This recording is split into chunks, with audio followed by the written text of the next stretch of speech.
So offering surgical care for elderly patients can be challenging in that it's a very heterogeneous group.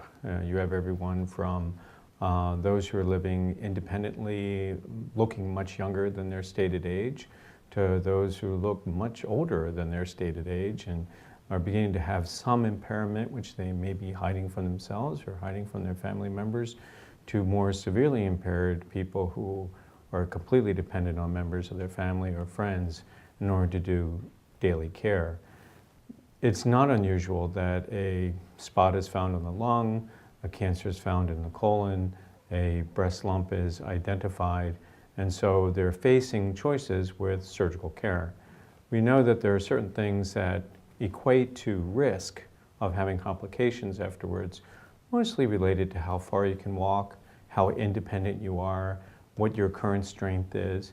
And so it's trying to match up what those risk factors are with having an honest discussion about what can be changed, what can be not changed. For instance, you can't change your age, your sex, your medical history. You can change your diet. You can change whether or not you're consuming tobacco and alcohol. You can change what type of exercise that you're doing. And you can have a dramatic reduction in your risk if you engage in a program for 2 or 3 weeks. And so that's what we're advocating for the patients, is to judge where they are at their current time that the diagnosis is being made, what is their current level of strength, and if there is an occult frailty, try to put them in a program that will improve their strength prior to surgery.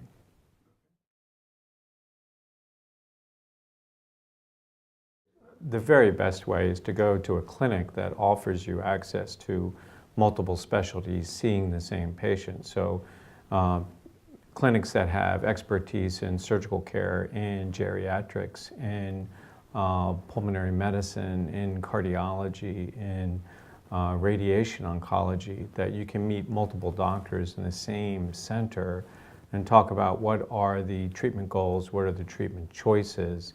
And we find that the evaluation of a geriatrician in our own clinic is invaluable.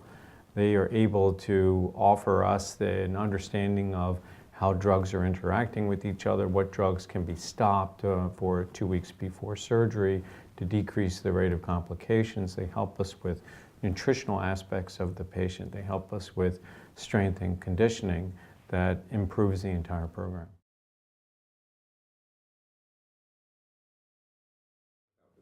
No, that's absolutely right. So even if you engage in a strength and conditioning program and you choose ultimately not to have surgery, it improves your chance of tolerating whatever the treatment is.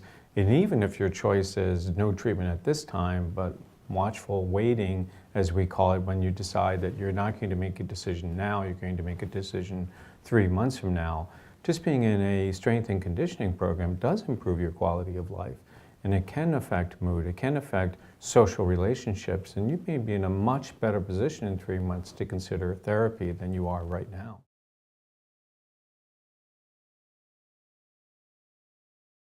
Yeah, I think the takeaway is that we have gotten to the point where if you look at surgical risks and how we measure surgical risk, we used to always measure death. Operative death has gone way down with modern techniques. Surgical morbidity remains an issue. But it's time to consider other issues, like what's the risk that the patient is going to end up in a nursing home? What's the risk that the patient is going to have pneumonia or other complications? And what can we do in a more patient and careful, patient-oriented approach that we could improve over a 2 to 3 week time period to make the operation safer? I think that's so intuitively obvious that people embrace it as soon as they hear it.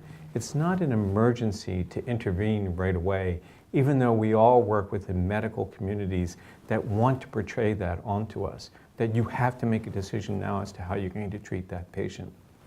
Let it be patient-centered care. Talk honestly, these are the things that we can do. These are the things that can change. These are things that we can do to make you stronger and in a better position to undergo surgery or chemo or radiation. It's true no matter what type of treatment that you choose.